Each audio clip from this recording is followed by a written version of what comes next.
pengakuan di ujung penyesalan.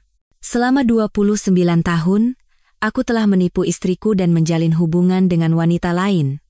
Dari hubungan terlarang itu, aku memiliki 3 pasang anak kembar.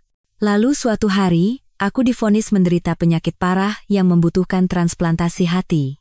Saat itulah istriku, yang selama ini kukenal begitu bijaksana, dengan tenang mengajukan sebuah syarat yang membuatku membeku di tempat.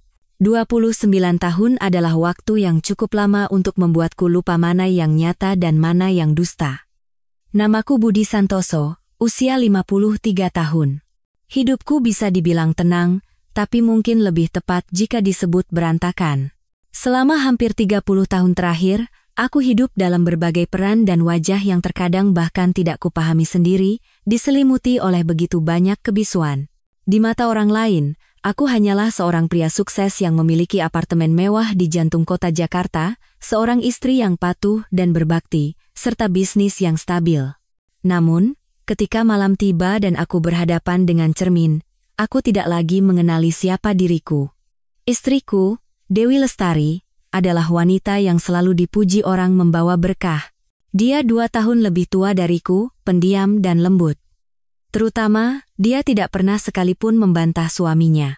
Hampir 30 tahun kami menikah, aku belum pernah mendengar suaranya meninggi. Saat aku bahagia, dia ikut tersenyum. Saat aku marah, dia hanya diam merapikan meja makan. Ada yang bilang, memiliki istri seperti itu adalah anugerah turun-temurun. Tapi bagi pria sepertiku, itu seperti jaring lembut yang mengikatku dengan kuat. Aku dan Dewi menikah karena dijodohkan. Saat itu, aku hanyalah seorang pemuda perantauan yang baru tiba di Jakarta, sementara dia adalah putri tunggal pemilik perusahaan konstruksi raksasa. Satu-satunya yang kuingat dari pernikahan itu adalah kehampaan yang menganga. Aku tidak mencintai Dewi. Aku hanya berpikir dia adalah wanita yang nyaman, penurut, dan cocok dengan rencana hidupku. Awal pernikahan kami berjalan damai. Dia mengurus semua urusan rumah tangga, dan aku membangun bisnis di luar. Perusahaanku didirikan dengan modal dari keluarga mertuaku, dan bisnis itu berkembang pesat. Semua orang bilang aku pria yang beruntung, mendapatkan istri yang bijaksana dan latar belakang yang kokoh. Namun, hanya aku yang tahu bahwa ada kekosongan di rumah yang tampak damai itu, kekosongan yang tak bisa diisi oleh apapun. Aku tidak menyalahkan Dewi, tapi sikapnya yang penurut dan nyaris tanpa suara itu membuatku sesak. Dia tidak pernah bertanya aku pergi kemana, pulang jam berapa, atau bahkan menunjukkan rasa cemburu. Suatu malam, aku pulang lewat tengah malam, mabuk berat dengan aroma alkohol dan parfum asing yang pekat. Dia tetap tenang, memapahku ke sofa, menuangkan segelas air hangat, dan berbisik, "Mas, minumlah sedikit agar lebih baik." Tidak ada omelan, tidak ada amarah, bahkan tidak ada satupun pertanyaan. Keheningan itu mungkin adalah sebuah kebajikan bagi orang lain, tapi bagiku, itu menimbulkan kegelisahan. Seiring berjalannya waktu dan kesibukanku meningkat, aku semakin jarang pulang. Setiap kali aku melintasi jembatan di atas Sungai Ciliwung dengan mobilku di malam hari, melihat lampu-lampu kuning berkelip di atas air, aku bertanya pada diri sendiri, apakah aku sedang menjalani hidup yang nyata, atau hanya memainkan peran sebagai pria bahagia? Namun, saat pagi tiba, semuanya kembali seperti semula. Aku berangkat kerja, Dewi membereskan rumah, dan makanan selalu tersedia. Hari-hari berlalu dengan ketenangan yang menakutkan. Hingga suatu sore di awal musim hujan tahun lalu, saat aku tiba-tiba pingsan di ruang rapat, segalanya mulai berbelok ke arah yang berbeda. Ketika aku membuka mata, aku berada di rumah sakit. Ruangan itu dipenuhi suara mesin dan bau disinfektan yang dingin. Dewi duduk di samping tempat tidurku. Matanya tampak lelah. "Kurangi pekerjaanmu, Mas. Dokter bilang kamu harus istirahat." Aku menatapnya. Untuk pertama kalinya dalam bertahun-tahun, aku merasakan sesuatu yang asing dalam suaranya. Bukan lagi kelembutan murni, melainkan sesuatu yang terlalu tenang.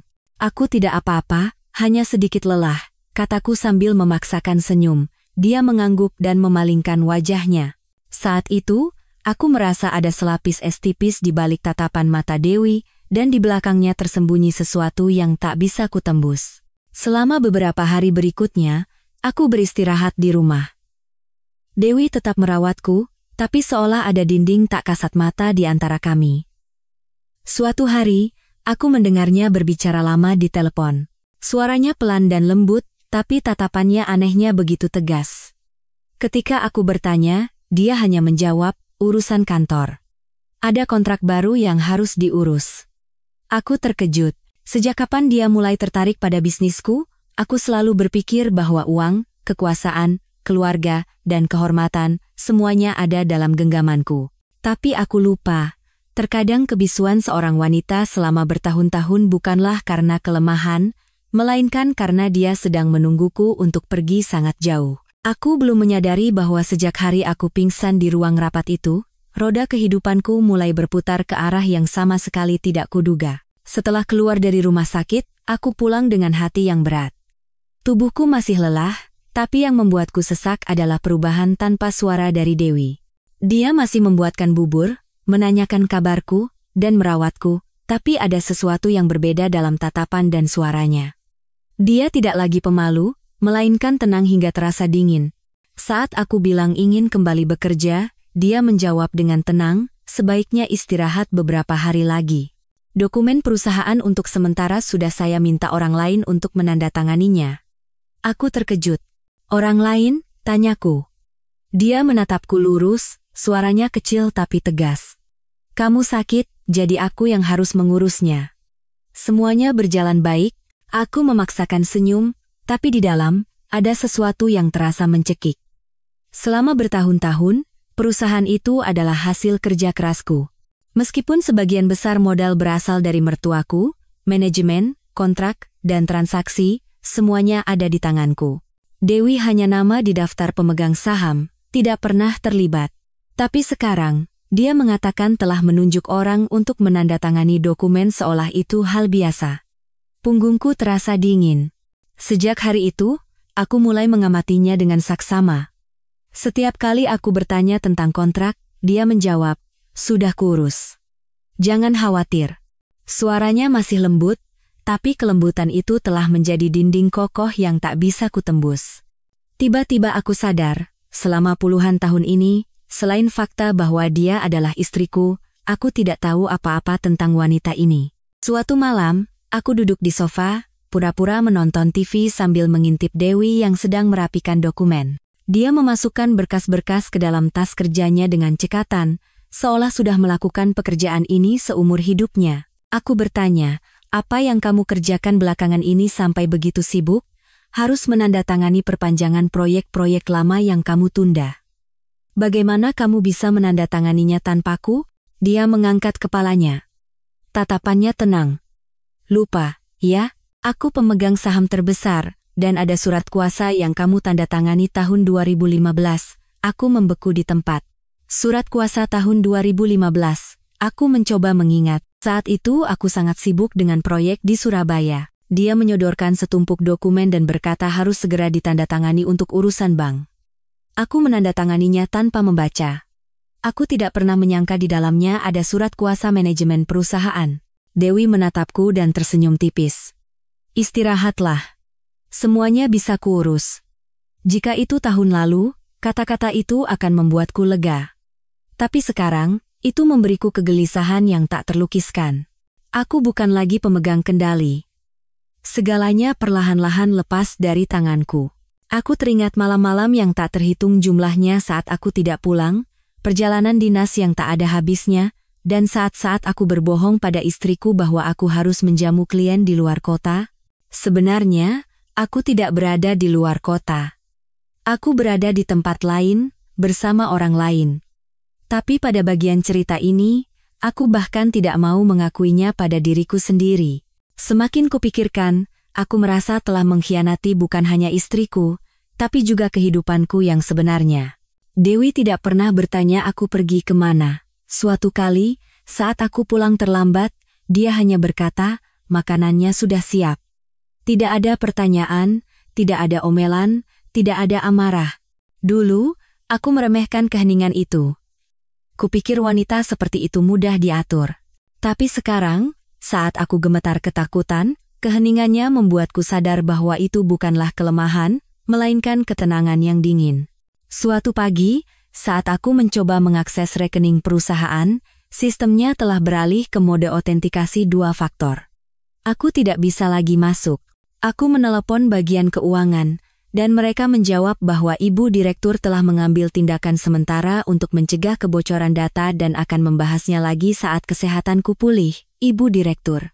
Begitu mereka memanggil Dewi. Aku terduduk lemas di kursi. Udara pagi masih dingin, tapi keringat dingin mengalir di sekujur tubuhku. Aku tidak tahu sejak kapan dia berubah seperti ini. Semua detail kecil telah direncanakan dengan cermat olehnya. Dan yang paling menakutkan adalah, semua yang dilakukannya legal, berdasarkan dokumen yang kutandatangani sendiri. Dewi masih memperlakukanku seperti biasa. Dia memasak, mencuci, dan masih menyapaku dengan suara pelan. Tapi jarak di antara kami semakin jauh. Dia tidak lagi menatapku dengan mata seorang istri. Dia tampak seperti seseorang yang telah melampaui semua ikatan emosional. Aku merasa tersesat di dalam rumahku sendiri. Malam itu, setelah dia naik ke kamar tidur, aku diam-diam pergi ke balkon dan menyalakan sebatang rokok. Malam di Jakarta begitu sunyi. Lampu jalan kuning yang hangat terpantul pada tetesan embun di pagar. Aku menatap ke bawah ke jalanan yang kukenal. Jalan yang selama bertahun-tahun kulewati untuk pergi ke tempat-tempat yang tidak diketahui Dewi sama sekali. Mungkin, dia tahu segalanya, hanya saja tidak pernah mengatakannya. Pikiran itu membuatku merinding. Keesokan paginya, aku mencoba bertanya tentang kontrak baru. Dia menunjukkan laporan keuangan padaku. Semuanya terperinci, jelas, dan tanpa celah. Aku bertanya, sejak kapan kamu begitu mahir? Dia tersenyum dan berkata ringan, hampir 30 tahun hidup di sisimu, tentu banyak yang kupelajari. Kedengarannya seperti pujian, tapi aku merasakan pisau tajam di dalamnya. Selama 30 tahun, di belakangku, dia belajar hukum, mengamati, dan diam-diam mengumpulkan semua yang menjadi milikku. Dan sekarang, saat aku lemah, dia bangkit dengan lembut namun tegas. Menjelang malam, aku mendengar suaranya di telepon. Ya, dividennya tolong transfer ke rekening perusahaan induk. Lakukan saja sesuai yang tertera di surat kuasa. Suaranya tenang, tanpa sedikit pun getaran. Aku berdiri di koridor. Bayanganku memanjang di lantai, seolah aku perlahan-lahan terdorong keluar dari kehidupanku sendiri. Aku ingin bertanya, ingin menuntut, ingin berteriak, apa yang sedang kamu lakukan? Tapi aku mengurungkannya. Aku tahu, jika dia sudah memulai, itu berarti dia telah mempersiapkannya sejak lama. Keheningan selama puluhan tahun bukanlah kelemahan, melainkan kesabaran menunggu saat aku tergelincir. Malam itu, dia membawakanku secangkir wedang jahe hangat dan berbisik, minumlah, Mas. Udaranya mulai dingin. Aku menatap cangkir yang mengepulkan uap. Aroma jahe yang pedas menusuk hidung. Di matanya, tidak ada lagi cinta, hanya ada ketenangan yang sunyi dan menakutkan. Aku bertanya, tidak ada yang ingin kamu katakan padaku? Dia menggeleng dan tersenyum tipis. Semuanya hanya kembali ke tempatnya masing-masing, Mas. Kata-kata itu terdengar biasa, tapi terus terngiang di kepalaku sepanjang malam. Apa artinya kembali ke tempatnya? Menata ulang kehidupan, menata ulang keluarga, atau menata ulang posisiku di dunia ini? Aku tidak bisa tidur.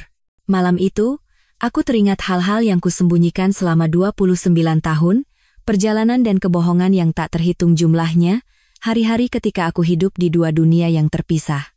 Dan tiba-tiba aku sadar. Roda kehidupanku benar-benar mulai berputar mundur. Sejak malam itu, aku mulai merasakan hawa aneh di rumah ini. Bukan karena perabotan atau tata letaknya, tapi karena suasananya. Segalanya masih sunyi, tapi kesunyian itu tidak lagi biasa.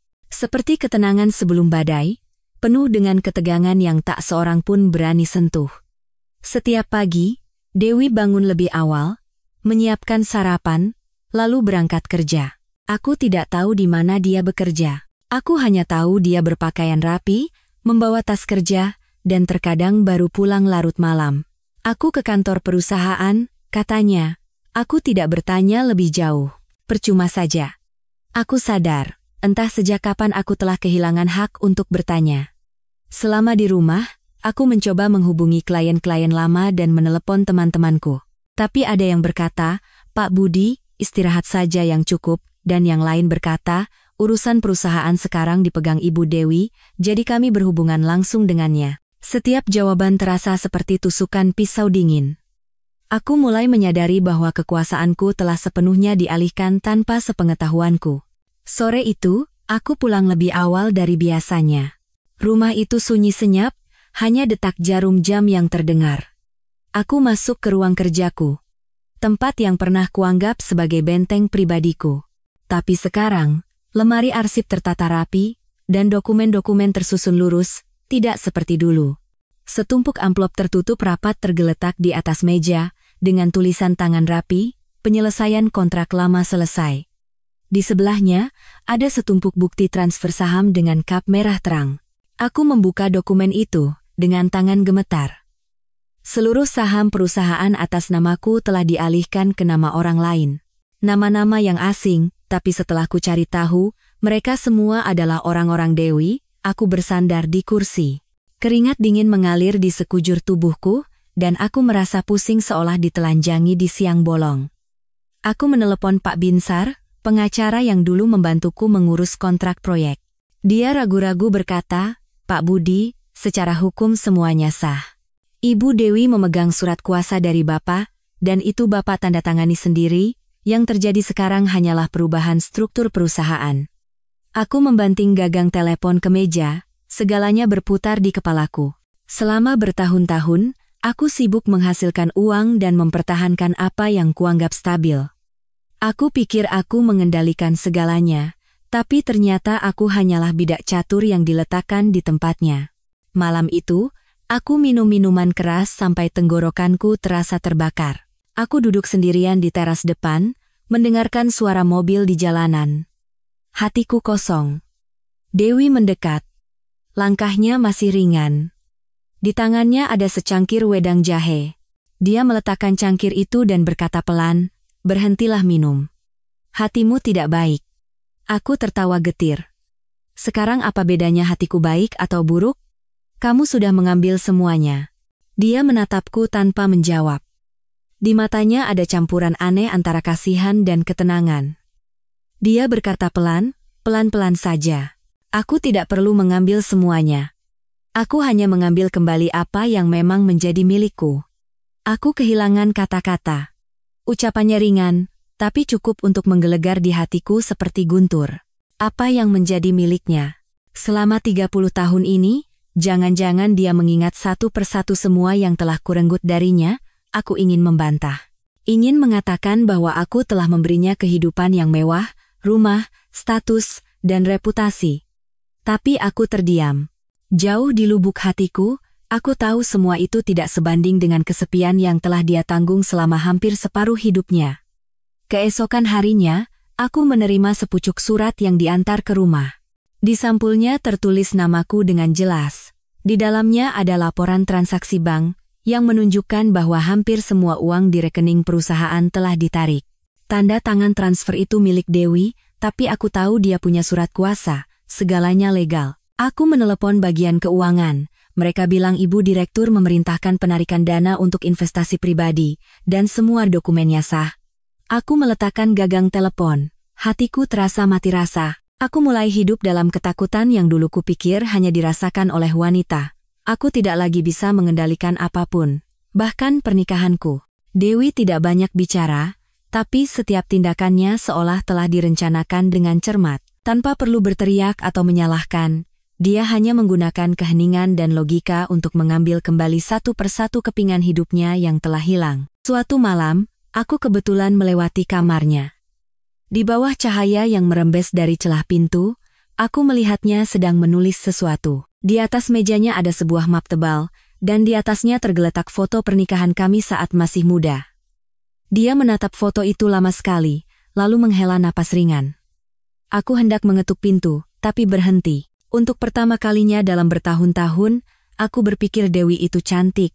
Bukan kecantikan yang lembut seperti dulu, tapi kecantikan seseorang yang telah melewati luka dan tahu apa yang dia inginkan. Aku kembali ke kamarku dan mengeluarkan sebuah buku catatan usang. Di dalamnya ada beberapa kwitansi, beberapa surat, dan beberapa foto yang telah pudar. Aku menyimpannya sebagai bukti dari kehidupan lain. Kehidupan yang tidak pernah diketahui Dewi. Atau lebih tepatnya, yang kupikir tidak dia ketahui. Di luar, dia adalah istri teladan, dan aku adalah suami sempurna di mata dunia. Tapi di balik tembok itu, ada dunia lain. Beberapa puluh kilometer dari Jakarta, ada wajah-wajah yang sangat mirip denganku, anak-anak yang memanggilku dengan nama lain, dan seorang wanita yang pernah membuatku percaya bahwa aku benar-benar dicintai. Aku tidak pernah memikirkan konsekuensinya. Aku hanya percaya, selama aku menyembunyikannya dengan rapi dan membagi waktu dengan baik, kedua belah pihak bisa hidup damai.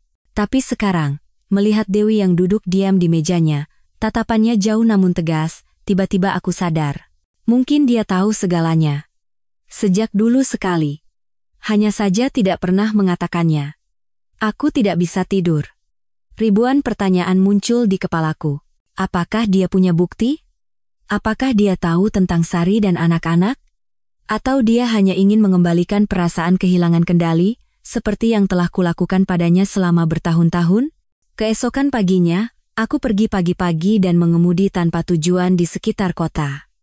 Aku memarkir mobil di kafe langganan di tepi danau, tempat aku pernah duduk bersama Sari bertahun-tahun lalu. Pemiliknya sudah berganti, mejanya berbeda, tapi tempat duduk di sudut dekat jendela masih sama. Aku duduk dan memesan es kopi hitam. Di kepalaku, wajah Sari dan suara tawa renyahnya dari masa lalu muncul kembali. Dulu, aku pikir selama aku bisa mempertahankan kedua wanita itu dalam hidupku, segalanya akan sempurna. Tapi sekarang, keserakahanku untuk memiliki keduanya justru membuatku diambang kehilangan segalanya. Saat aku pulang malam hari, Dewi sudah menunggu di ruang tamu. Dia meletakkan sebuah map tebal di depanku dan berkata dengan suara datar, "Ini surat cerai." "Sudah kusiapkan." Aku tercengang. "Apa maksudmu?" Dia menatapku. Senyumnya tipis, tapi tatapannya tegas. "Kita harus mengakhirinya." "Aku tidak menyalahkanmu. Aku hanya lelah. Aku sudah cukup siap untuk menjalani kehidupan yang lain." Aku ingin mengatakan sesuatu, tapi tenggorokanku tercekat. Dia berdiri dan meninggalkanku sendirian di ruang tamu yang luas. Suara jam dinding terdengar begitu nyaring, memekakan telinga. Pintu kamar tidur tertutup pelan. Suara itu terdengar seperti tutup peti mati yang dipakukan pada pernikahan kami yang telah berjalan selama 30 tahun. Aku duduk diam untuk waktu yang lama. Untuk pertama kalinya, aku merasakan ketakutan kehilangan sesuatu dengan begitu jelas, tapi mungkin semuanya baru saja dimulai. Aku duduk membeku untuk waktu yang sangat lama. Aku bahkan tidak sanggup menyentuh surat cerai itu. Di sampulnya, tertera tulisan tangan Dewi yang kukenal, kecil tapi rapi, dingin seperti sebuah putusan pengadilan. Aku menatap tulisan surat gugatan cerai itu sampai mataku kabur. Jantungku berdebar berat, dan tenggorokanku kering kerontang. Selama 30 tahun, wanita yang selalu menunduk dan bersabar ini, aku tidak pernah menyangka dia bisa mengucapkan kata selesai dengan begitu enteng. Tapi mungkin, bagi orang yang sudah terlalu lama menahan, melepaskan semudah bernapas. Malam itu aku tidak bisa tidur. Detak jam dinding terdengar seperti panggilan penghakiman dari nuraniku. Aku teringat satu persatu wajah-wajah di keluargaku yang kuanggap remeh, tawa mereka, makan malam bersama. Aku teringat sosok Dewi yang menungguku di rumah yang kosong. Dan aku teringat diriku yang saat itu berada di tempat lain, bersama orang lain, di sebuah ruangan yang penuh dengan tawa keenam anakku. Sekarang, saat segalanya diambang kehancuran, barulah aku sadar bahwa yang kumiliki bukanlah dua kehidupan bahagia yang kubayangkan, melainkan dua retakan besar yang akan meledak bersamaan. Keesokan paginya, Dewi bangun seperti biasa. Menyiapkan meja, membuat kopi, dan tidak menyinggung sedikit pun tentang kejadian semalam. Segalanya begitu normal sampai aku meragukan ingatanku sendiri. Aku ingin bertanya, ingin mengulur waktu sedikit saja, tapi melihat tubuhnya yang kurus, rambutnya yang diikat rapi, kemeja putihnya, dan wajahnya yang tenang, tenggorokanku tercekat. Aku tahu, dia sudah mengambil keputusan. Aku meninggalkan rumah dan mengemudi seperti orang yang kehilangan arah. Jalanan Jakarta di pagi hari ramai dan bising, tapi aku merasa seperti berada di luar dunia ini. Aku memarkir mobil di tepi sebuah danau di pinggiran kota. Angin bertiup kencang, dan danau itu tampak dingin dan keruh, seperti hidupku. Permukaannya tenang, tapi dasarnya penuh dengan endapan. Aku mengeluarkan sebatang rokok, tapi korek apiku tidak mau menyala. Anginnya terlalu kencang, aku tertawa sinis pada diriku sendiri. Seumur hidup terbiasa mengendalikan orang lain, sekarang bahkan menyalakan api pun aku tak sanggup. Saat aku kembali sore hari, Dewi tidak ada di rumah. Meja makan sudah dingin, dan ada secarik kertas catatan kecil di atasnya. Kalau mau makan, hangatkan dulu. Aku ada urusan malam ini. Aku mengambil kertas itu. Rasa hampa yang luar biasa menyergapku. Dia tidak mengatakan kemana dia pergi. Dia tidak perlu mengatakannya. Dia tidak lagi punya kewajiban untuk melapor padaku. Menjelang malam, aku sudah berada di depan rumah Sari. Sebuah rumah kecil di Depok, tempat yang pernah kusebut sebagai oase kedamaian. Lampunya masih menyala, Sari keluar membuka pintu. Melihatku, dia terkejut dan bertanya, "Mas, ada apa jam segini? Tumben kesini?" Dia mempersilakanku masuk, menuangkan air, lalu bertanya dengan tatapan menyelidik, "Ada apa? Wajahmu pucat." Aku terdiam sejenak, lalu berkata pelan, "Mbak Dewi minta cerai." Sari terdiam sejenak, matanya membelalak, lalu dia menghela napas. "Mungkin sudah saatnya." Aku mengangkat kepala dan menatapnya tajam. "Apa maksudmu?" "Menurutku Mbak Dewi sudah cukup bersabar." Seorang wanita yang diam begitu lama, biasanya itu artinya dia tahu segalanya. Dia hanya menunggu hari di mana dia tidak perlu bertanya lagi. Aku terperangah. Sari menunduk dan merendahkan suaranya. "Aku sudah menduga suatu saat Mbak Dewi akan bertindak, hanya masalah waktu saja. Kamu juga tahu?" "Ya, aku juga seorang wanita. Aku bisa melihatnya." Cara Mas menyembunyikan ponsel. Cara Mas terburu-buru pulang. Suara Mbak Dewi yang tetap lembut saat menelepon Mas. Istri yang tidak tahu apa-apa tidak mungkin bisa selembut itu, jantungku serasa diremas. Selama bertahun-tahun ini, satu-satunya orang yang buta adalah aku sendiri. Aku pikir aku cerdas dan penuh perhitungan, tapi nyatanya aku hidup dalam tipu dayaku sendiri. Aku bertanya, kalau sekarang aku bercerai, apa yang harus kulakukan? Sari tersenyum sedih. "Mas, pernahkah Mas melakukan sesuatu dengan tulus? Selama ini Mas hanya berusaha mempertahankan. Mas tidak tahu cara mencintai." Kata-kata itu menusuk seperti pisau. Aku terdiam lama, lalu berdiri untuk pulang. Jalan pulang terasa sepi, lampu jalan kuning menerangi aspal yang belang-belang. Hujan turun gerimis. Wajahku di kaca spion tampak pucat dan tua. Untuk pertama kalinya dalam hidupku, aku merasakan kesepian yang begitu mendalam. Saat aku tiba di rumah, lampu ruang tamu menyala. Dewi duduk di kursi, memegang sebuah buku catatan. "Belum tidur?" "Menunggumu," jawabnya pelan. "Besok aku ada perjalanan dinas beberapa hari, sekalian aku ingin menyelesaikan urusan perceraian ini." Aku menelan ludah dan mendekat. "Kamu benar-benar ingin melakukannya?" "Ya, kurasa 30 tahun sudah cukup. Tidak ada dendam. Hanya saja sudah tidak ada lagi yang perlu dipertahankan." Aku memegang tangannya, dingin seperti es. "Kamu tahu? Aku tahu sejak tahun ketiga pernikahan kita. Mungkin saat kamu mulai merasa lelah. Kupikir lebih baik membiarkanmu sadar sendiri, tapi sepertinya kamu belum juga sadar." Dia berbicara dengan tenang, tapi hatiku serasa terkoyak. "Kenapa tidak bilang dari dulu? Untuk apa? Kamu tidak akan mendengarkan. Siapa yang bisa membangunkan orang yang pura-pura tidur? Aku memilih diam agar kamu percaya dirimu cerdas. Agar pada akhirnya, kamu jatuh ke dalam perangkap yang kamu gali sendiri." Aku menunduk. Setiap kata-katanya seperti siraman air dingin.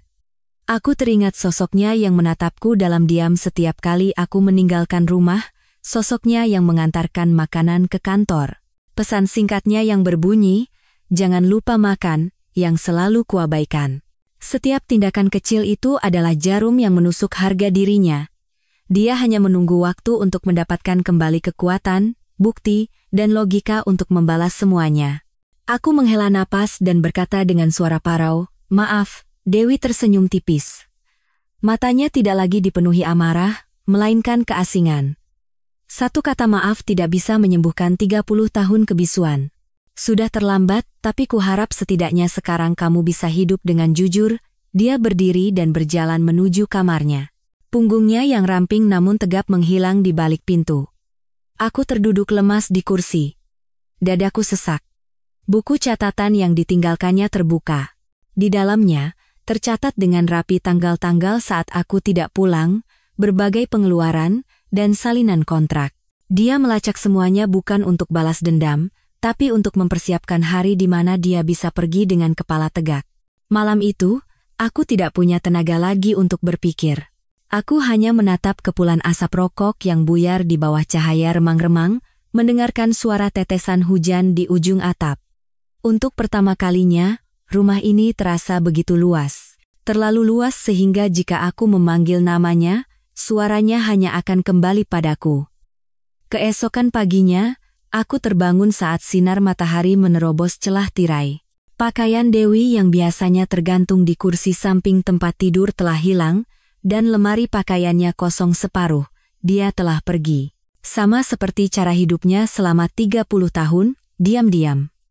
Tanpa air mata, tanpa suara pintu dibanting. Hanya meninggalkan aroma deterjen yang samar di selimut. Aku bangkit.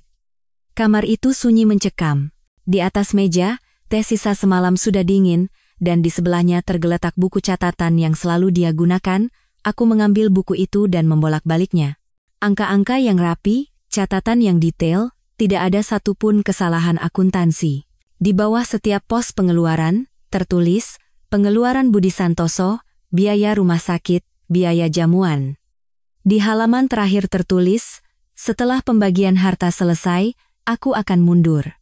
Sisa hidupku hanya ingin kujalani dengan tenang. Hanya sebaris kalimat pendek, tapi jantungku serasa diremas. Semua yang kuanggap remeh, dia lihat dan dia ingat. Dia hanya menunggu dalam diam sampai tiba saatnya untuk pergi dengan kepala tegak. Pagi itu, aku pergi ke kantor. Para karyawan menatapku dengan tatapan hati-hati. Tidak ada lagi rasa hormat seperti dulu. Saat aku masuk ke ruang direktur, posisi meja yang kukenal telah berubah. Kursi yang kududuki selama hampir 20 tahun itu sekarang diduduki orang lain. Mantan manajerku, Pak Wijoyo, dia berdiri dengan canggung. "Pak Budi, sudah datang?" Pak Wijoyo berkata, "Ibu Dewi menyuruh Bapak istirahat lebih lama, perusahaan untuk sementara saya yang tangani." Aku membeku dan melihat sekeliling. Dindingnya masih putih, tirainya masih yang kupilih, tapi suasananya berbeda. Aku bukan lagi pemilik tempat ini. Saat aku keluar, aku merasa segalanya di sekitarku runtuh berkeping-keping. Selama bertahun-tahun, aku percaya akulah pemegang kendali, tiang penyangga. Baru sekarang aku sadar, aku hanyalah sebuah nama di atas kertas, dan semua kekuasaan nyata ada di tangan wanita yang kuremehkan itu. Aku keluar dari kantor. Hatiku kosong. Di tengah jalanan yang ramai, aku seperti orang tersesat, tidak tahu harus kemana. Sore itu, aku mengemudikan mobil ke Depok, tempat Sari dan anak-anak tinggal. Jalan yang kukenal menuju rumah 2 lantai dengan gerbang besi tua. Aku memarkir mobil di depan. Hatiku berat. Terdengar suara tawa anak-anak, dan tak lama kemudian Sari muncul di ambang pintu. Dia terkejut melihatku. "Mas, kenapa?" Kelihatannya lelah sekali. Aku memaksakan senyum dan masuk. Aku melihat sekeliling rumah sederhana yang kubelikan hampir 30 tahun lalu. Di dinding, masih tergantung foto-foto usang. Foto ke-6 anakku yang sangat mirip denganku. Sekarang mereka semua sudah dewasa, ada yang bekerja, ada yang kuliah, tapi tatapan mereka padaku masih menyiratkan jarak. Sari menuangkan segelas air dan bertanya pelan, "Ceritakanlah, ada apa?" Aku menatapnya perlahan dan berkata, "Dewi pergi." Dia mengajukan gugatan cerai. Sari terdiam sejenak, lalu mengangguk, seolah itu adalah hal yang sudah diramalkan. Aku dengar beritanya. Teman di perusahaan memberitahuku. Katanya Mbak Dewi menjual semua saham, dan Mas sekarang tidak punya wewenang apa-apa lagi. Aku menghela napas. Benar. Aku kehilangan semuanya. Dia menatapku. Matanya tidak lagi dipenuhi kasihan, melainkan keasingan. Kehilangan semuanya? Tidak juga. Mas masih punya keenam anak kita dan aku. Tapi, apakah Mas pernah benar-benar menganggap kami keluarga? Aku terdiam. Kata-kata Sari benar. Selama 29 tahun, aku hanya mengirimkan biaya hidup dan sesekali mampir, berpikir uang sudah cukup. Tapi bagi dia dan anak-anak, bukan uang yang mereka butuhkan. Aku telah memberi mereka bayangan seorang ayah, tapi tidak pernah memberikan kehangatan. Anak-anak baik-baik saja? Ya, mereka baik. Tapi jangan salahkan mereka jika mereka tidak lagi memanggilmu ayah. Mereka sudah dewasa sekarang dan tahu bagaimana ibu mereka hidup selama bertahun-tahun, dan bagaimana ayah mereka hidup. Aku bersandar di kursi. Mataku kabur. Sari duduk di seberang, menyatukan kedua tangannya, dan merendahkan suaranya. Dulu aku juga percaya, Mas. Aku percaya suatu saat Mas akan membereskan semuanya dan kita bisa hidup dengan layak. Tapi seiring berjalannya waktu, aku sadar Mas adalah orang yang tidak pernah punya keberanian untuk memilih. Tidak mau melepaskan keduanya, tidak mau kehilangan siapapun, hingga akhirnya kehilangan segalanya. Kata-katanya mengiris ingatanku seperti pisau. Aku teringat sosok Sari yang menungguku di depan pintu, tidak berani menelepon karena takut dicurigai jika aku terlambat.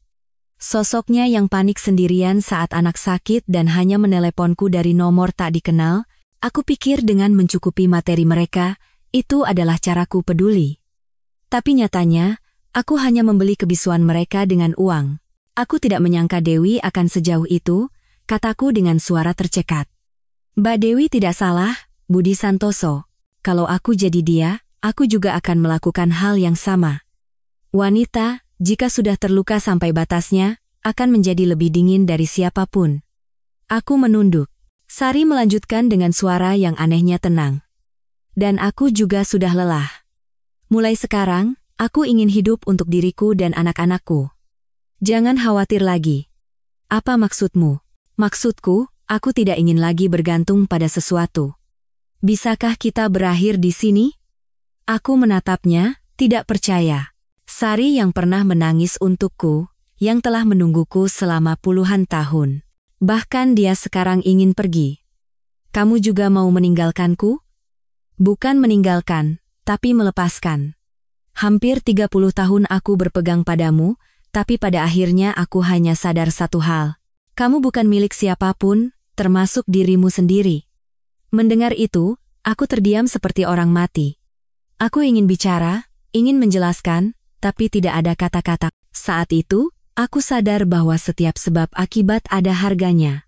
Aku menjalani dua kehidupan, tapi pada akhirnya keduanya hancur berkeping-keping di hari yang sama. Saat aku meninggalkan rumah Sari, hari sudah gelap. Angin di ladang terasa dingin, bercampur dengan bau jerami terbakar. Aku mengemudi tanpa tujuan. Hatiku kosong. Saat melewati jalan menuju jalan tol, aku melihat papan nama lama perusahaanku telah berganti nama. Tulisan Santoso Konstruksi yang pernah membuatku bangga, kini hanya tersisa dalam ingatan. Aku menghentikan mobil dan turun. Langit malam tampak mendung, dan lampu-lampu kota di kejauhan bersinar seperti benang tipis. Aku berdiri di sana untuk waktu yang lama, mendengarkan suara angin yang menerpa telingaku. Untuk pertama kalinya, aku merasakan kesepian yang menusuk dari seseorang yang telah kehilangan segalanya. Istri, anak-anak, kekasih. Bahkan diriku sendiri, aku mengangkat kepala ke langit dan bertanya pada diri sendiri. Selama 30 tahun ini, untuk apa aku hidup? Tapi tidak ada jawaban. Hanya jantungku yang berdebar kencang dan lemah, seolah memberitahukan bahwa badai besar akan datang. Dan aku punya firasat. Badai itu bukan hanya di dalam hatiku, tapi juga sesuatu yang menungguku di dunia nyata. 3 hari setelah Dewi pergi, aku menerima surat tercatat dari Pengadilan Agama Jakarta. Gugatan cerai yang telah dia siapkan kini menjadi dokumen berkekuatan hukum. Di bagian atas surat, tertera cap merah yang jelas. Petugas pos yang menyerahkan surat itu berkata dengan suara dingin, Bapak Budi Santoso, mohon tanda tangan tanda terimanya. Aku mengambil pena. Tanganku gemetar hebat sampai tanda tanganku miring. Saat pintu tertutup, rumah yang kosong terasa sunyi menyesakkan. Hanya suara jam dinding dan detak jantungku yang lambat dan berat yang terdengar. Selama beberapa hari, aku hidup dalam keheningan seperti itu. Hari terasa panjang, makanan terasa dingin, dan telepon tidak berdering. Tidak ada yang mencariku, tidak ada yang membutuhkanku. Orang-orang yang dulu antre untuk bertemu Direktur Budi, kini menghilang seolah aku tidak pernah ada. Aku kehilangan pekerjaan, kehormatan, dan alasan untuk bangun setiap pagi. Setiap kali aku ke balkon, aku melihat pasangan muda tetangga tertawa dan bercanda. Tiba-tiba aku merasa seperti orang yang sudah menyeberang ke sisi lain kehidupan. Hanya raga yang tersisa, jiwanya telah pergi entah kemana. Sabtu sore itu, saat aku duduk di depan teh yang sudah dingin, tiba-tiba darah mengalir dari hidungku, menetes ke halaman buku yang sedang kubaca. Noda merah itu menyebar di atas tulisan. Aku segera menutupnya dengan tisu, tapi darah tidak berhenti.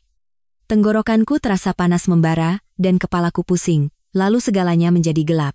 Ketika aku membuka mata, aku terbaring di kamar rumah sakit. Selang infus terpasang di lenganku, dan monitor mengeluarkan bunyi mesin yang teratur. Seorang perawat muda mendekat dan berkata pelan, "Jangan bergerak, Pak. Dokter akan segera datang." Pintu terbuka dan seorang pria berjas putih masuk. Dia melihat rekam medis, lalu menatapku dan berkata perlahan, "Pak Budi Santoso, hasil pemeriksaannya tidak baik. Kerusakan hati Bapak sangat parah, dan ada indikasi sirosis hati stadium akhir. Jika tidak segera diobati atau mendapat transplantasi hati, prognosisnya sangat buruk." Telingaku berdengung dan seluruh tubuhku terasa dingin. Aku memaksakan senyum dan berkata, "Saya baik-baik saja, Dok, mungkin dokter salah." Dia menatapku dengan mata sedih. "Ini bukan kesalahan. Selama bertahun-tahun Bapak terlalu memforsir diri. Alkohol, rokok, stres, kurang tidur, semuanya menumpuk. Sekarang saatnya Bapak menghadapi tubuh Bapak sendiri." Aku terbaring diam menatap langit-langit. Langit-langit putih itu kabur di depan mataku. Selama bertahun-tahun, aku percaya aku sehat dan hidupku kokoh seperti gunung. Baru sekarang aku sadar, tubuhku juga telah aus seperti jiwaku. Aku memejamkan mata. Wajah Dewi terbayang di benakku. Tatapannya yang tenang saat meletakkan surat cerai di depanku. Apakah dia tahu? Apakah dia melihatku perlahan-lahan hancur dan tetap diam agar aku menghadapi akhir ini sendirian? Dokter bertanya apakah ada keluarga yang bisa dihubungi. Aku terdiam lama, lalu berkata pelan, "Saya tidak tahu harus menelepon siapa, saya tidak punya keluarga yang sesungguhnya lagi." Dewi telah pergi. Sari memutuskan kontak secara diam-diam setelah percakapan kami hari itu. Aku mencoba meneleponnya, tapi hanya terdengar suara operator, "Nomor yang Anda tuju sedang tidak aktif." Aku menelepon Putra Sulung Sari, setelah lama baru dia mengirim pesan singkat, "Tolong jangan telepon lagi." Aku menatap layar ponsel. Dadaku sakit sampai sulit bernapas. Malamnya, dokter datang lagi dan menjelaskan prosedur transplantasi hati. Dia bilang harus mencari donor yang cocok. Aku mendengarkan kata demi kata, tapi pikiranku kosong. Siapa yang harus kucari? Keenam anak Sari tidak mau menemuiku. Dewi. Tidak. Aku tidak bisa memikirkannya. Aku sudah terlalu banyak menyakitinya. Dengan muka apa aku memintanya? Tapi tanpa kusadari, nama itu terus muncul di benakku. Seolah seumur hidup aku tidak bisa lepas dari wanita itu. Selama 3 hari dirawat di rumah sakit, aku sendirian. Tidak ada yang menjenguk, tidak ada karangan bunga, tidak ada satupun panggilan telepon. Ranjang sebelah setiap hari diisi pasien baru, tapi aku tetap terbaring di sana. Aku mendengar orang-orang lalu lalang, menghela napas, dan terdiam. Aku melihat keluar jendela. Langit Jakarta mendung, dan angin menggoyangkan tirai usang. Aku mendengar suara waktu yang menetes di atas hatiku. Pada malam hari ketiga, pintu kamar terbuka dan seseorang masuk. Sosoknya kecil, mengenakan mantel panjang berwarna abu-abu. Aku mengangkat kepala. Jantungku serasa berhenti berdetak. Itu Dewi. Dia berdiri di sana, menatapku dalam diam untuk waktu yang lama. Tidak ada celaan, tidak ada amarah, hanya keheningan yang tak terlukiskan. Aku mencoba bangkit dan bertanya dengan suara parau, "Bagaimana kamu tahu aku di sini?" Dia mendekat dan meletakkan tasnya dengan tenang. "Dokter menelepon. Kamu mencantumkan namaku sebagai kontak darurat, entah kamu ingat atau tidak." Aku menunduk malu. Dia duduk di samping tempat tidur dan menuangkan air. Suaranya tenang, seperti berbicara pada orang asing. Katanya butuh transplantasi hati? Iya. Tapi aku tidak ingin merepotkan siapapun. Jangan berkata begitu. Siapa di dunia ini yang tidak pernah bergantung pada orang lain setidaknya sekali seumur hidup? Kata-katanya ringan, tapi hatiku sakit. Aku tidak berani menatapnya. Dia menatap keluar jendela dengan tenang. Cahaya rumah sakit terpantul pada tetesan hujan tipis. Suaranya kecil seperti desahan, "Aku akan menjalani tes. Kalau cocok, aku yang akan mendonorkannya." Aku terkejut dan menatapnya. "Apa maksudmu? Aku akan mendonorkan hatiku." Aku menggeleng dan berkata dengan suara gemetar, "Tidak. Aku sudah terlalu banyak menyakitimu.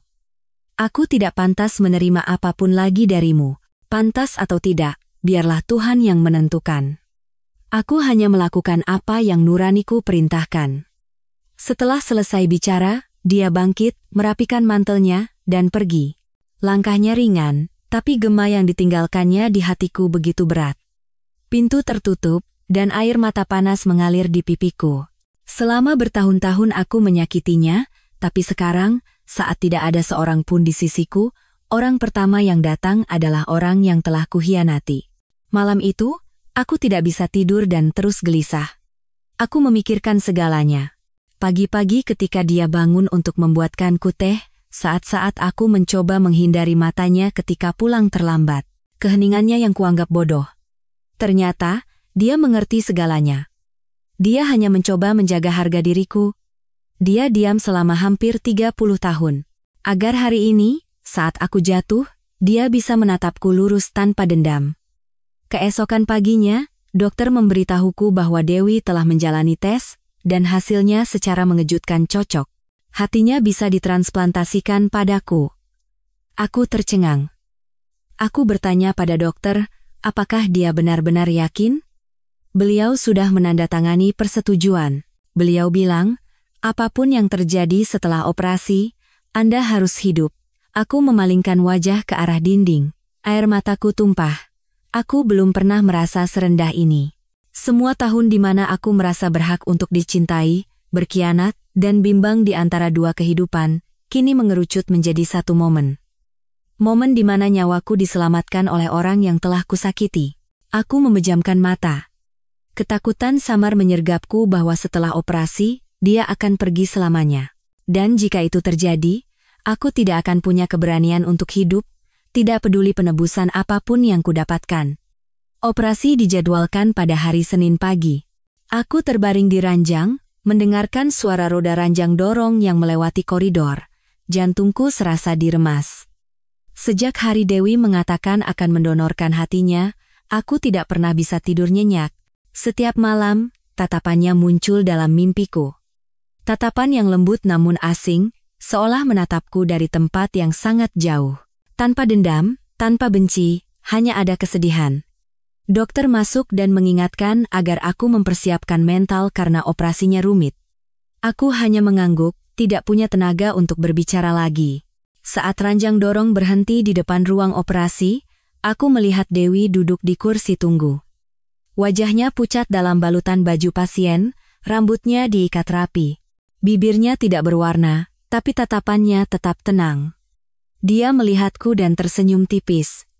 "Jangan khawatir. Semuanya akan baik-baik saja."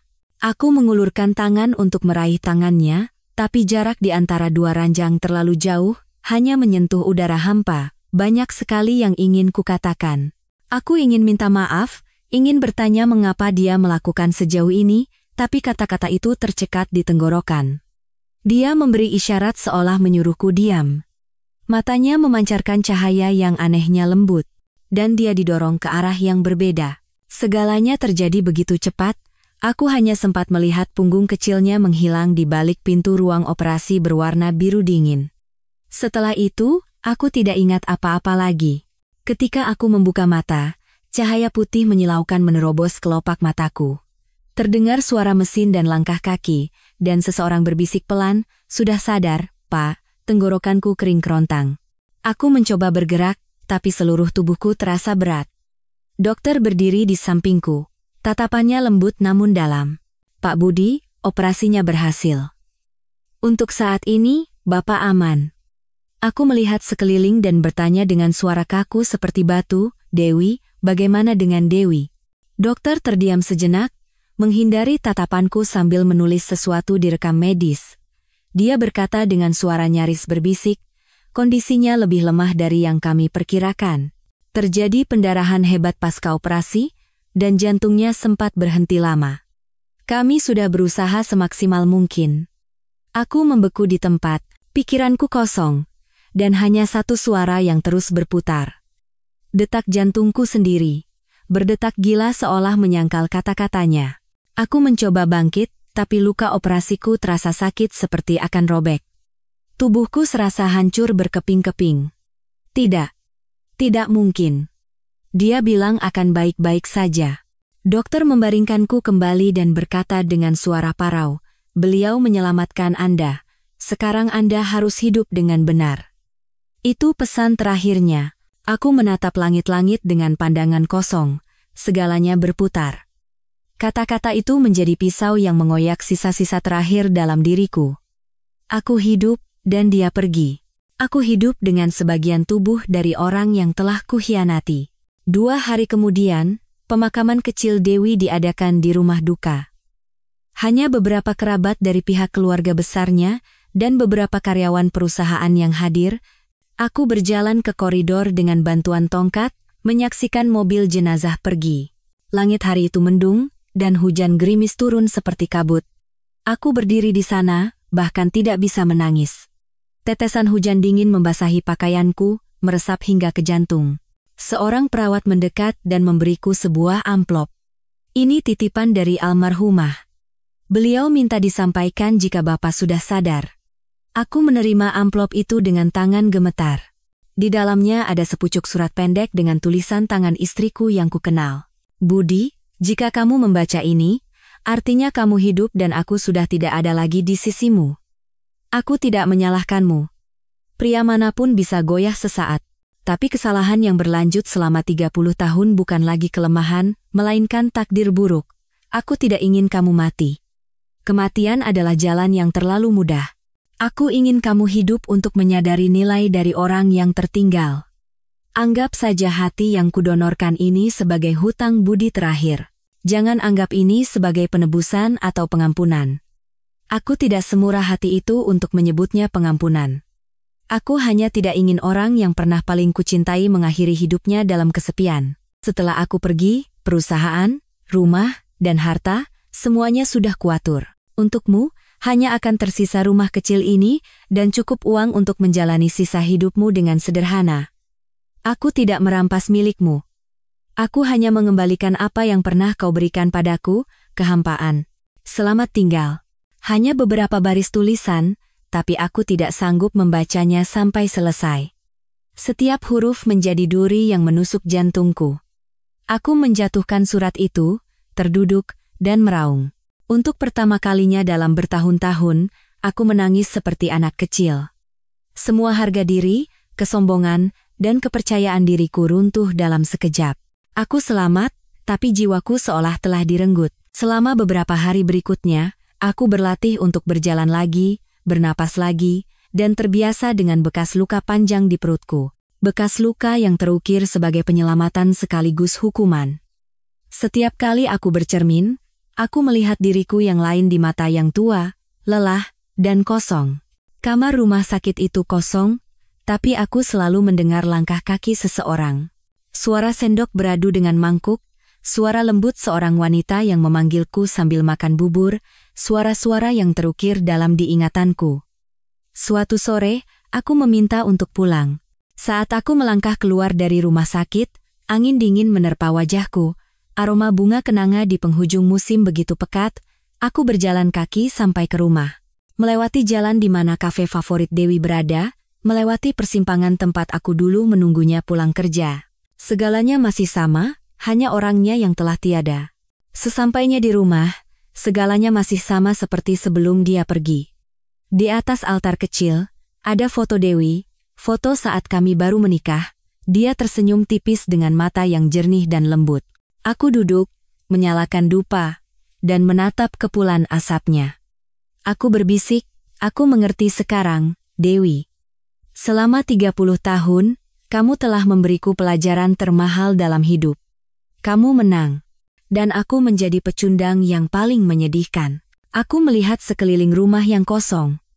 Di dalam lemarinya, tersisa sebuah kotak kayu.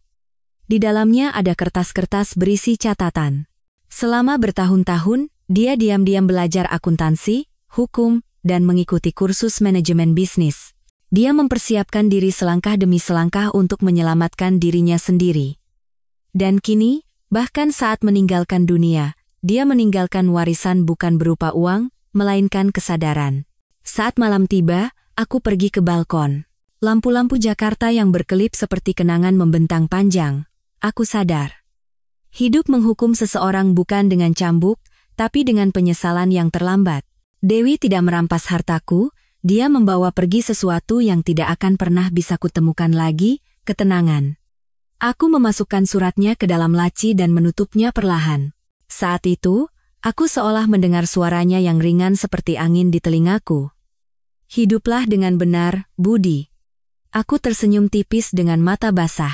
Di luar, malam sunyi, dan yang tersisa hanyalah aku, yang selamat dengan hati dari wanita yang telah kukhianati.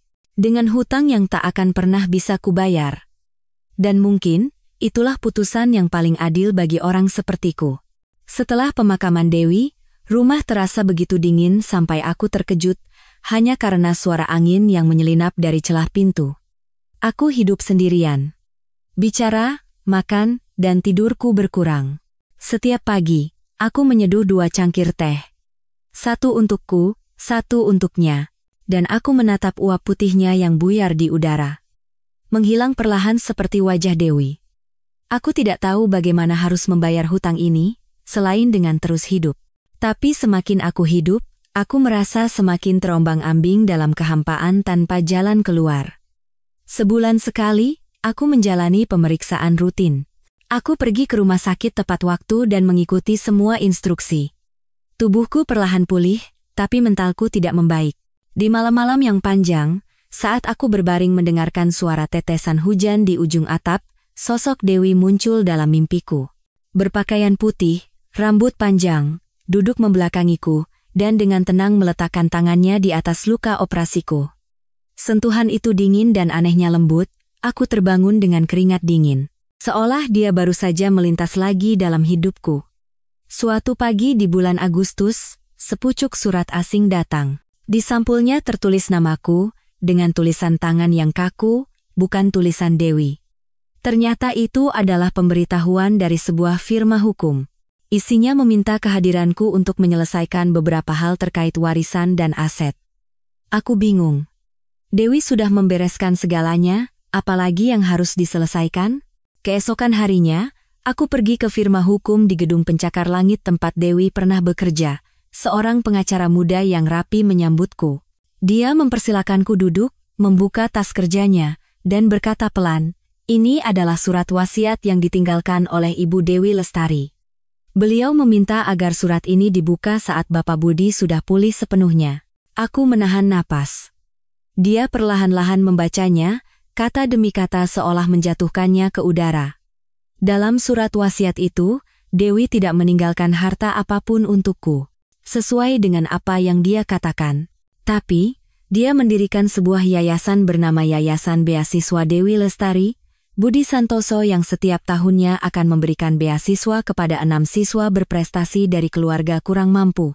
Anehnya, jumlah itu sama dengan jumlah anakku dengan Sari. Aku membeku di tempat. Dia tahu setiap anakku.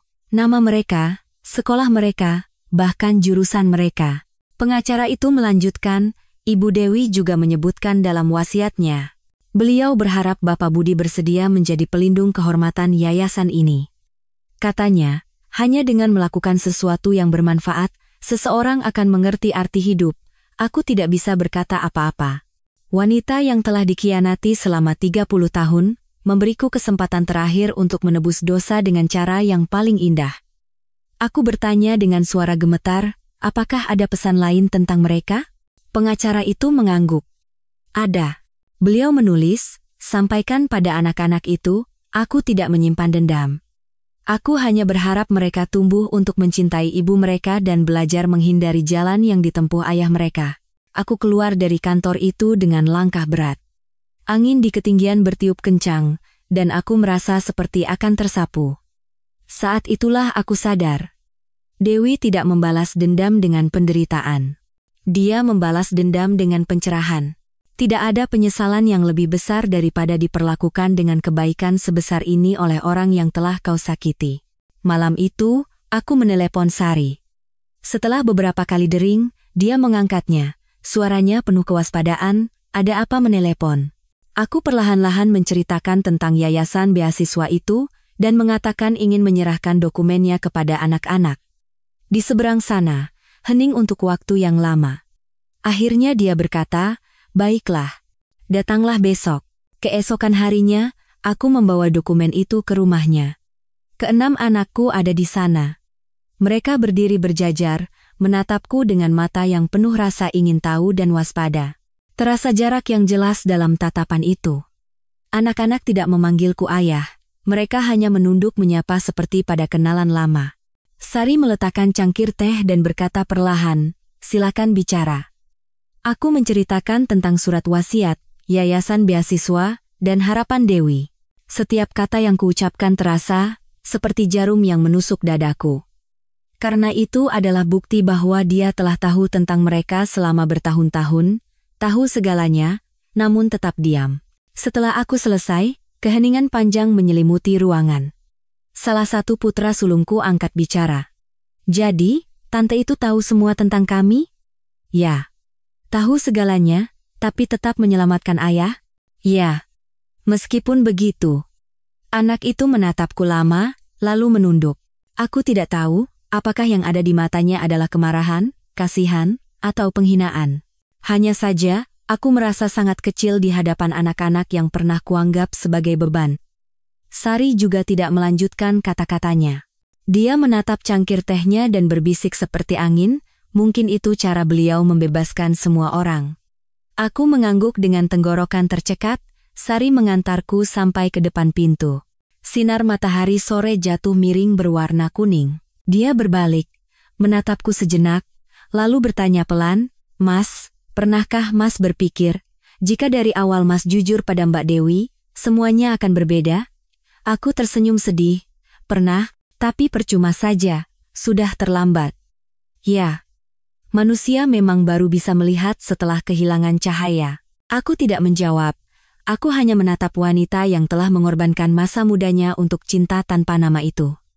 Sekarang di matanya ada ketenangan, bukan lagi penantian. Aku sadar, baginya, aku telah menjadi lembaran buku yang sudah ditutup.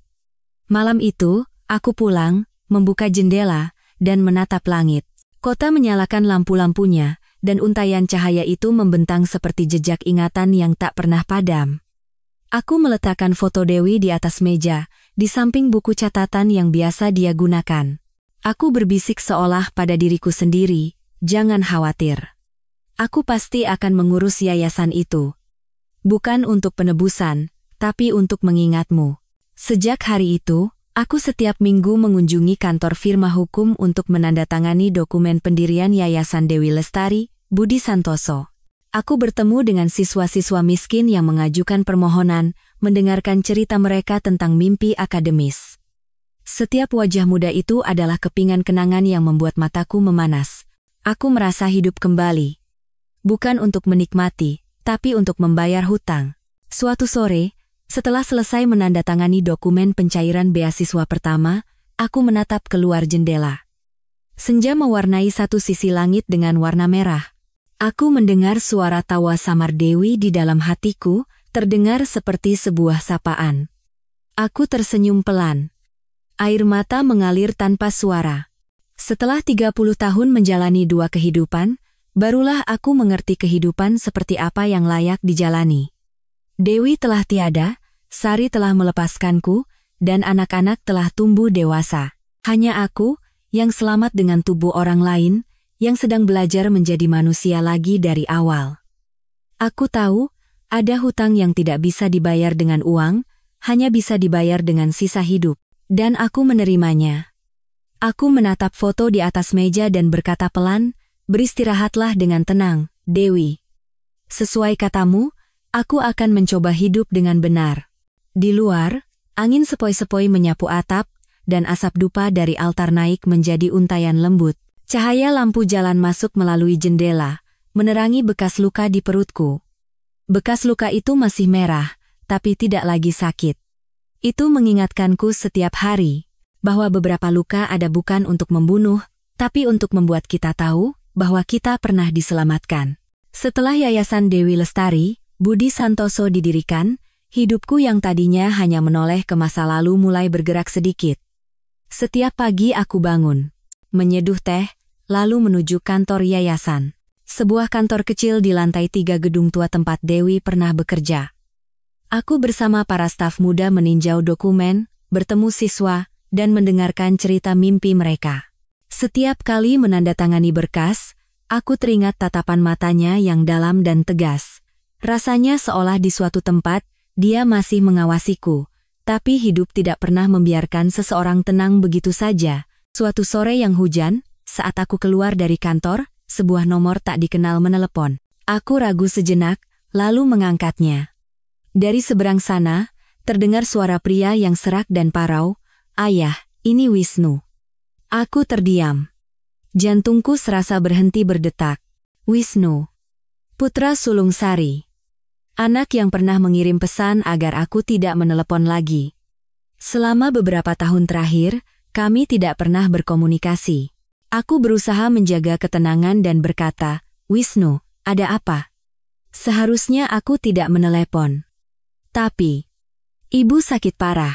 Dokter bilang harus segera dioperasi, tapi biayanya sangat besar. Aku berdiri termangu di bawah atap, hujan putih turun deras di jalanan. Tenggorokanku tercekat, tak bisa bicara. Wisnu terdiam sejenak, lalu melanjutkan. Aku tahu hubungan ayah dan ibu sudah tidak seperti dulu. Tapi, ayah satu-satunya keluarga yang bisa ibu andalkan. Aku tidak ragu sedetik pun. Aku menanyakan alamat rumah sakit, dan segera naik taksi. Uhan semakin deras. Selama melewati jalanan yang kukenal, hatiku terasa berat seperti batu. Selama bertahun-tahun, aku berhutang pada Sari lebih dari sekadar kata maaf. Sekarang, saat dia jatuh sakit, aku hanya ingin sekali saja melihatnya dan mengatakan bahwa aku akhirnya mengerti. Rumah sakit itu kecil dan tua di pinggiran Jakarta. Saat aku masuk ke kamar, Sari terbaring kurus kering. Wajahnya pucat, dan rambutnya beruban. Keenam anaknya berdiri mengelilingi tempat tidur, menunduk. Melihatku, Wisnu mendekat. Tatapannya bercampur antara amarah dan kasihan. "Terima kasih sudah datang, Ayah." Aku mengangguk dan mendekat. Sari membuka matanya. Tatapan itu membuat jantungku serasa diremas.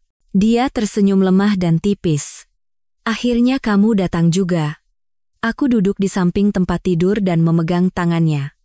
Tangannya dingin, dan tulang-tulangnya terasa menonjol di bawah kulit. Aku berkata pelan, "Aku datang terlalu terlambat, lebih baik daripada tidak sama sekali. Aku tidak menyangka akan melihatmu lagi dalam situasi seperti ini." Kami terdiam sejenak. Suara hujan di luar bercampur dengan suara monitor jantung yang berdetak teratur namun berat. Aku bertanya pada dokter tentang kondisinya. Dia bilang ada tumor yang membesar dan harus segera dioperasi, tapi biayanya mahal dan risikonya besar. Aku berkata bersedia menanggung semua biaya, tapi Sari menggeleng. "Jangan. Aku tidak mau berhutang lagi. Hidupku sudah cukup berat. Ini bukan hutang, tapi tanggung jawab." Tanggung jawab. Mudah sekali mengatakannya. Kalau tanggung jawab bisa memutar waktu, Seharusnya kau mengatakannya 30 tahun yang lalu. Aku menunduk. Tidak ada yang bisa kukatakan. Sari memalingkan wajah keluar jendela. Suaranya semakin pelan. Aku sudah lama memaafkanmu. Tapi memaafkan bukan berarti melupakan. Aku hanya lelah. Aku tidak ingin lagi menanggung masa lalu. Aku menatap wanita yang pernah menjadi bagian rahasia dari hidupku. Aku teringat makan malam sederhana yang pernah dia siapkan, tawa anak-anak yang memenuhi rumah sempit itu. Dulu, aku menganggap tempat itu sebagai oaseku, tapi aku tidak pernah memberinya status. Dia hanya menunggu sampai masa mudanya layu. Sekarang, melihatnya lemah di ranjang rumah sakit, aku sadar betapa mahalnya harga sebuah keegoisan. Saat Sari tertidur, aku keluar ke koridor. Wisnu mengikutiku. Suaranya berat. Aku tahu ayah menyesal. Tapi ibu sekarang tidak butuh uang. Beliau hanya ingin istirahat dengan tenang. Aku tahu. Ayah tidak tahu. Waktu kecil, kami sangat ingin sekali saja bisa memanggil ayah di depan orang lain.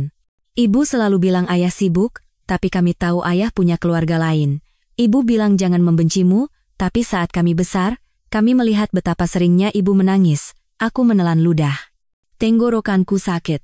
Wisnu melanjutkan dengan mata memerah. Sekarang aku tidak marah lagi. Tapi tolong, jangan lari lagi.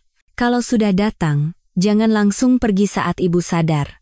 Tetaplah di sisinya. Aku meletakkan tangan di bahu putraku dan mengangguk. Malam itu, aku berjaga di koridor dengan mata terbuka. Koridor rumah sakit itu panjang dan dingin. Bau disinfektan menusuk hidung, dan lampu putih remang-remang menerangi lantai keramik abu-abu.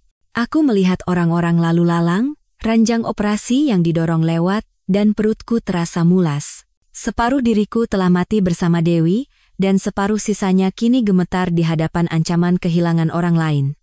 Dini hari, Sari terbangun. Melihatku masih duduk di sana, dia tersenyum tipis. Belum pergi? Aku akan di sini.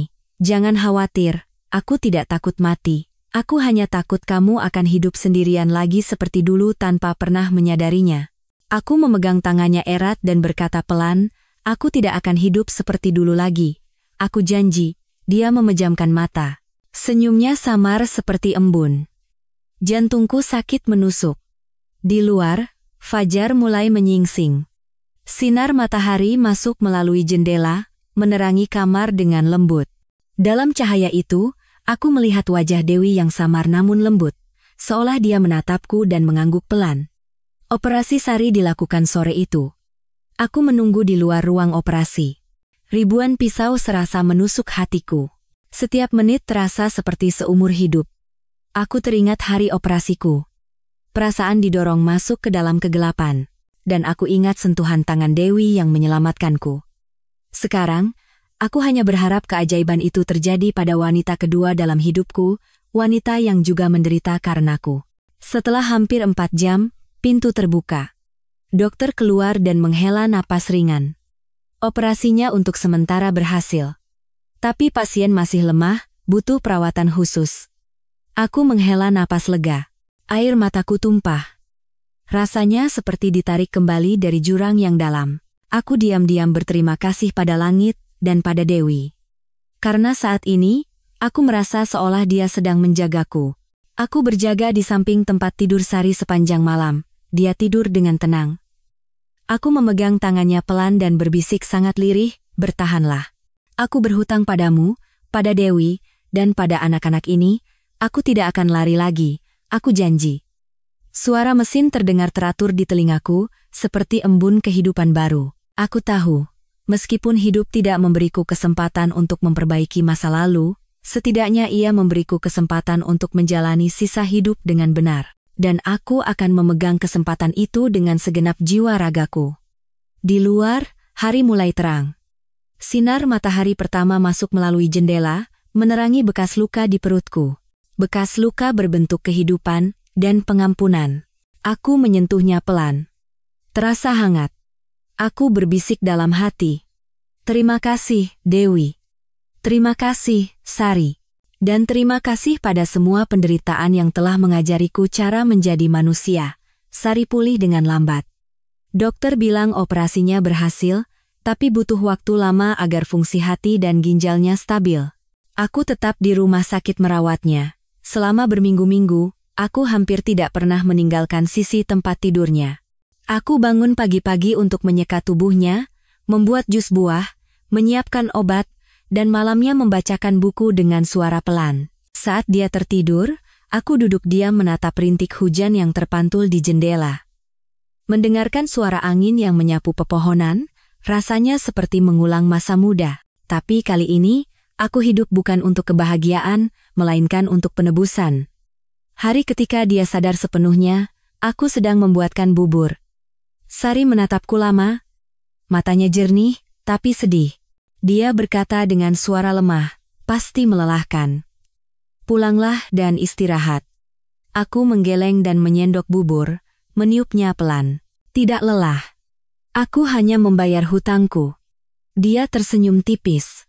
Wajahnya pucat, tapi senyumnya tidak lagi menyiratkan jarak, melainkan kelembutan. Dia bertanya, ingat tahun saat aku melahirkan anak kembar pertama kita? Malam itu aku hampir pingsan menahan sakit, aku meneleponmu, tapi ponselmu mati. Keesokan paginya, kamu datang membawa sekaleng susu formula dan amplop berisi uang, bilang kamu sibuk karena ada proyek. Waktu itu, melihatmu, aku marah sekaligus kasihan. Sekarang kalau kuingat, marahnya sudah hilang, kasihan pun tak tersisa, yang ada hanya penyesalan. Aku terdiam. Tanganku mengepal erat. Aku ingat betul kejadian yang dia ceritakan. Saat itu, aku sedang merayakan ulang tahun putraku bersama Dewi.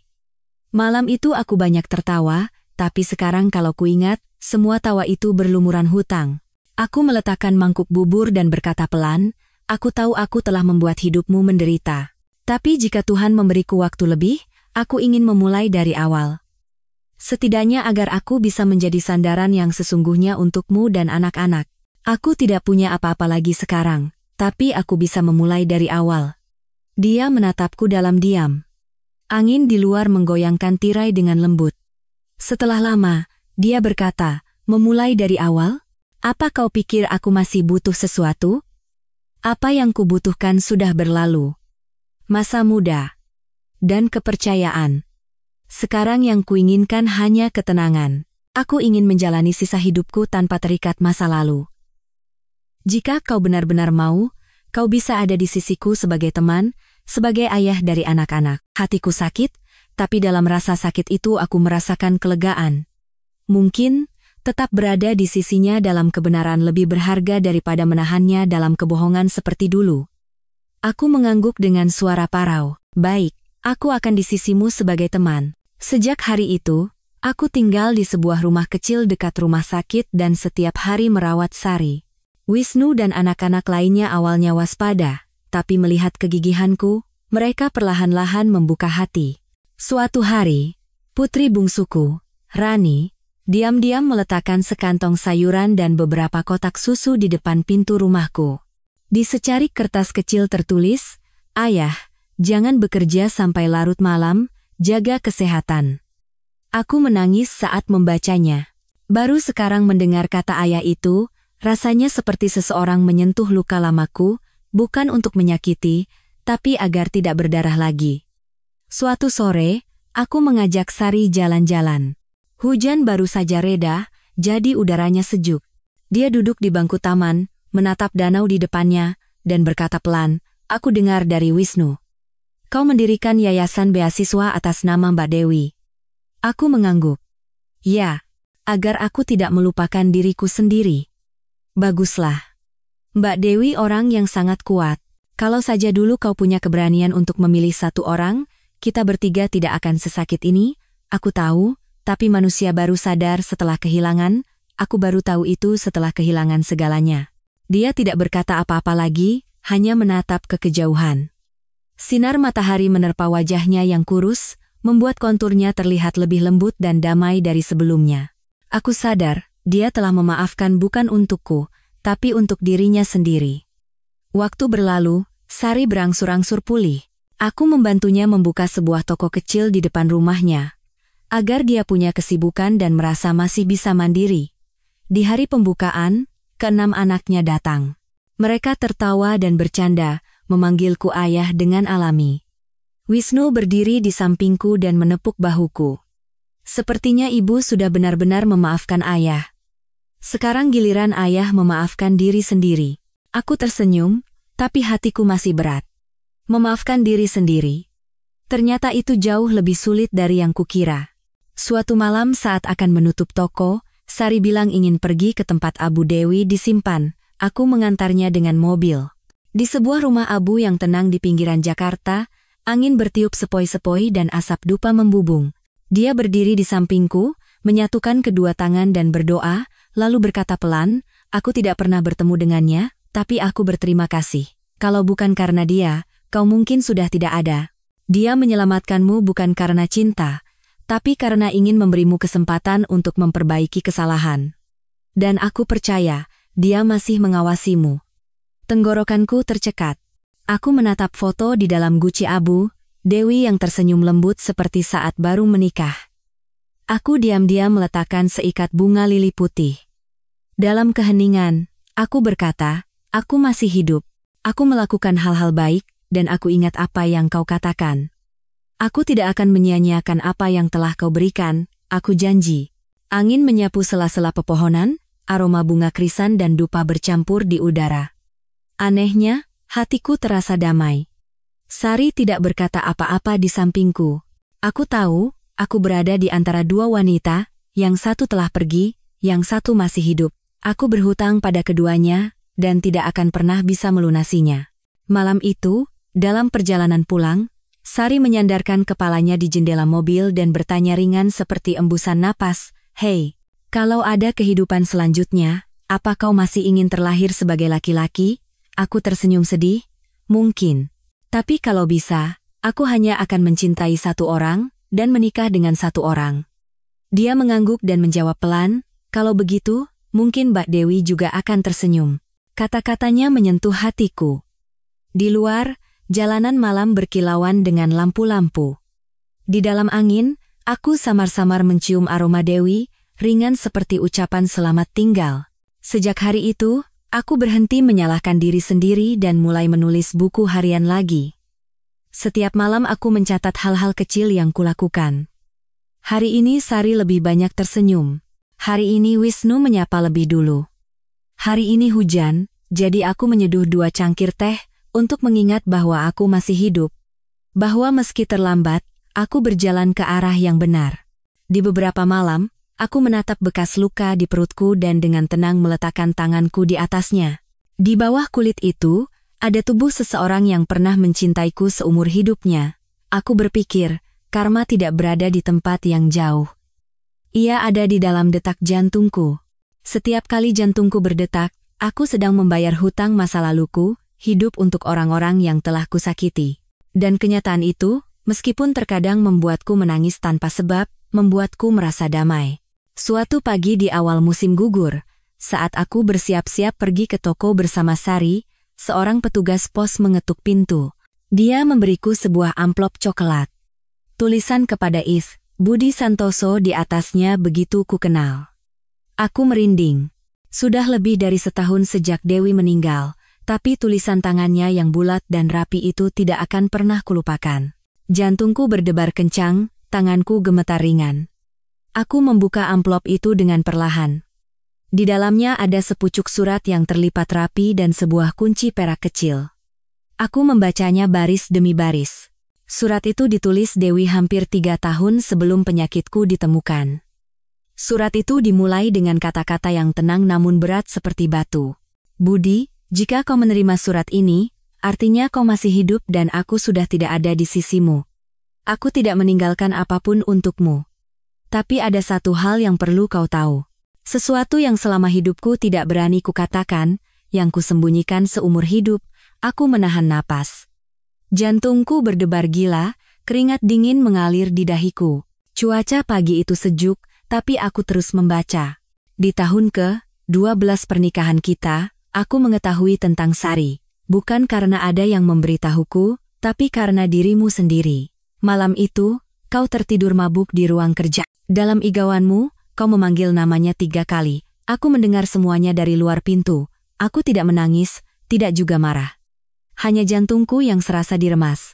Aku diam-diam meminta tes darah putri kita, dan aku tahu bahwa golongan darahnya berbeda denganmu.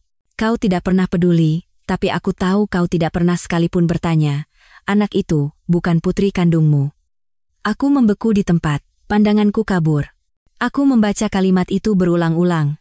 Aku tidak percaya dengan mataku, bukan putri kandungmu. Setiap hurufnya seperti goresan pisau yang terukir di jantung. Aku harus bersandar di kursi agar bisa tetap berdiri. Sari yang keluar dari dapur melihat wajahku yang pucat dan bertanya khawatir, ada apa? Aku tidak menjawab, hanya memberikan surat itu. Dia menatapku sekali, menatap surat itu sekali, lalu menggeleng pelan. Dia berkata dengan suara rendah, mungkin Mbak Dewi ingin kau akhirnya bisa melepaskan. Aku terus membaca dengan hati gemetar. Putri kita, Kartika, memang tidak mewarisi darahmu, tapi dia menyandang namamu, tinggal di rumahmu, dan tumbuh dengan cintaku. Tahun itu, saat kau mabuk dan lama tidak pulang, saat aku tenggelam dalam kesepian yang putus asa, aku goyah pada seseorang yang pernah bekerja bersamaku. Seseorang yang menghiburku, lalu pergi. Aku menyembunyikan kenyataan itu. Karena jika aku mengatakannya, kau akan pergi, dan anak itu tidak akan punya ayah. Aku berniat mengaku, tapi aku mengurungkannya saat melihatmu menggendongnya di hari pertama sekolahnya. Setidaknya dalam rasa bersalah ini, kupikir aku memberimu kesempatan untuk menjadi ayah yang sesungguhnya. Jika ada kehidupan selanjutnya, aku tidak mengharapkan pengampunanmu. Aku hanya berharap kau mengerti, bahwa tidak ada satupun dari kita yang tidak berdosa. Aku menjaga rahasia ini seumur hidup agar tidak menyakitimu. Tapi jika kau hidup sampai hari kau menerima surat ini, aku ingin kau tahu, agar kau sadar bahwa kesalahan sedalam apapun bisa dibalas dengan pengampunan. Aku meletakkan surat itu. Badai berkecamuk di dalam hatiku. Selama bertahun-tahun, aku hidup dalam kesombongan sebagai orang yang dikhianati, dalam kemarahan sebagai orang yang ditipu. Ternyata, aku juga dilindungi. Aku mengkhianati istriku. Tapi istriku yang telah kusakiti selama 30 tahun, demi menjaga keutuhan keluarga untukku, telah menanggung beban kesalahan lain. Dewi tidak hanya menyelamatkan nyawaku dengan tubuhnya, tapi juga menyelamatkan jiwaku dengan kebenaran terakhir ini. Kunci perak kecil di dalam amplop jatuh ke atas meja. Di akhir suratnya, dia menulis, kunci ini adalah kunci laci ketiga meja kerjamu yang lama di kantor. Di dalamnya ada buku catatan yang selama bertahun-tahun kusimpan untukmu. Catatan uang yang kau kirimkan untuk Sari dan anak-anak. Sesuai dengan apa yang pernah kau katakan, tolong bantu aku jika nanti aku tidak bisa menafkahi mereka, aku diam-diam telah menyampaikan semuanya pada mereka. Sekarang kau tahu, kan? Kau tidak lagi berhutang pada siapapun. Jika kau hidup, hiduplah dengan benar. Jangan biarkan penyesalan menghancurkanmu lebih jauh. Aku meletakkan surat itu. Air mata mengalir di pipiku. Seluruh dunia serasa berputar. Dewi telah pergi dari hidupku, tapi dia telah membereskan setiap detail, hutang, dan kesalahanku sampai tuntas. Dia menyelesaikan segalanya dengan pencerahan sebelum pergi. Dia membiarkanku hidup, tapi tidak memberiku hak untuk lari. Sore itu, aku pergi ke kantor lama. Ruangan itu masih sama, tapi sekarang digunakan sebagai ruang rapat. Meja kerjaku yang lama terdorong ke sudut. Aku membuka laci ketiga. Sesuai surat itu, ada sebuah buku catatan bersampul hitam usang. Di halaman pertama, tertulis tulisan tangan Dewi, buku harianmu, kusimpan. Aku membolak-baliknya halaman demi halaman. Setiap halaman penuh dengan catatan uang yang kukirim untuk Sari, kwitansi usang, catatan tentang dua dunia paralelku. Tapi di bawah setiap entry, Dewi meninggalkan catatan dengan tulisan kecil dan rapi, lunas, sudah ditransfer, biaya sekolah selesai, semuanya telah diselesaikan. Aku menutup buku catatan itu dengan kedua tangan gemetar. Saat itu, aku sadar bahwa aku tidak punya apa-apa lagi untuk dibayar, hanya harus hidup dengan benar. Dia selalu tahu siapa aku, dan dia mengawasi setiap langkahku. Bukan untuk mengendalikan, tapi agar aku tidak menjadi manusia yang sama sekali tidak berarti. Aku duduk kembali di kantor lama itu. Sinar matahari sore masuk melalui jendela, dan debu beterbangan seperti kenangan.